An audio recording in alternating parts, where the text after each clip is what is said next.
Hi friends, ఈరోజు మనం healthy and tasty breakfast oats upma ఎలా చేయాలో ఈ వీడియోలో చూద్దాం. ముందుగా కడాయి వేడయ్యాక ఒక కప్పు ఓట్స్ తీసుకొని 2 మినిట్స్ పాటు దోరగా వేయించుకోవాలి. ఇలా వేయించుకున్న ఓట్స్ని ఒక ప్లేట్లో తీసుకోవాలి. ఇప్పుడు మనం అదే ప్యాన్లో 1.5 టేబుల్ స్పూన్ ఆయిల్ వేసుకోవాలి.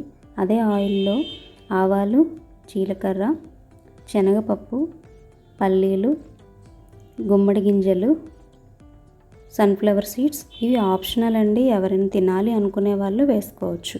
అలాగే కొంచెం మినపప్పు వేసుకొని కలుపుకోవాలి.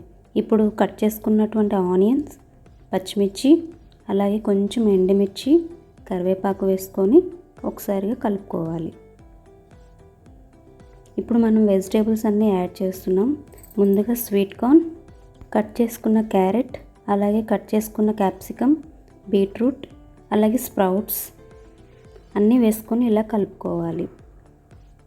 కొంచెం రుచికి సరిపడా సాల్ట్ వేసుకొని కలుపుకొని మూత పెట్టేసిన తర్వాత ఒక 2 మినిట్స్ తర్వాత మనకి వెజిటేబుల్స్ కొంచెం కుక్ అయిపోతాయి.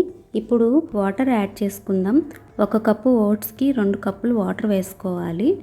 వెజిటేబుల్స్ వేసుకున్నాను కాబట్టి 2 కప్స్ వేసుకున్నాను. వెజిటేబుల్ యాడ్ చేయకపోతే మీరు 1.5 కప్పు వాటర్ వేసుకోవచ్చు.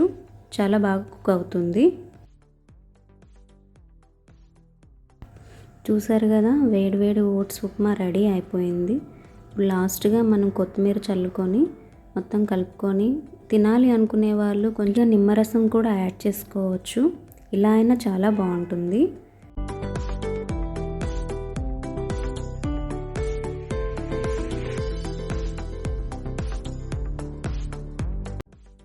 ఈ ఓట్స్ ఉప్మా ప్లెయిన్గా అయినా తినొచ్చు, లేదు పెరుగు యాడ్ చేసుకొని తిన్నా చాలా టేస్టీగా ఉంటుంది. Healthy and tasty oats upma ready అయింది. తప్పకుండా ట్రై చేయండి. వెయిట్ లాస్ అవ్వాలి అనుకునే వాళ్ళు ఈ ఓట్స్ ఉప్మా మార్నింగ్ బ్రేక్ఫాస్ట్ లేదా నైట్ డిన్నర్లో కూడా ట్రై చేయొచ్చు. మంచి రిజల్ట్ ఉంటుంది. Thanks for watching. Please subscribe my channel.